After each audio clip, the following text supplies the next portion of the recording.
તો આ કાલે રાત્રે લાવ્યા હતા કોર્ન ને બધું, તો અમે ખાઈ લીધું. અને જોઈ શકો છો તમે, આ ગવાનું શાક બનાવવાનું છે. બધા મસાલા નાખી દીધા છે. એમાં રાઈનો વઘાર કરી અને ગવા નાખી દેવાનો છે. સાઈડમાં આપણે બટાકાનું શાક પણ કરવાનું છે.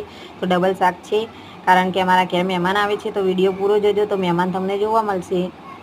તો આમાં નાખવાનું છે આપણે પાણી. તો આ રેડી થઈ ગયું છે, કોથમીર નાખીને મસ્ત મજાનું. અને આપણા કાનાને પણ રેડી કરવો પડે, કે મને રેડી કરી દો, મહેમાન આવે છે. તો નવા કપડાં પહેરીને તૈયાર થઈ ગયા છે એ પણ. અને આપણા ગવાનું શાક રેડી થઈ ગયું છે સાઈડમાં. અને બટાકાનું શાક પણ થઈ ગયું છે.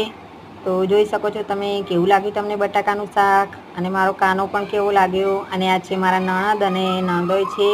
અને આ છોકરાને બધા જમવા બેઠા છે. તો ચાલો બધા જમવા માટે. અને આપણા સાસુમાનો બ્લાઉઝ સીવા આવ્યો, તો એમને અલવિદા કહેવાની હતી. તો સાસુમાના બ્લાઉઝને અલવિદા કહી દીધી. અને પછી જોઈ શકો છો તમે, આ રમકડું રમવા આવ્યું હતું, તે છોકરાઓ રમાતા હતા. નેક્સ્ટ વિડીયોમાં મળીએ. Bye bye.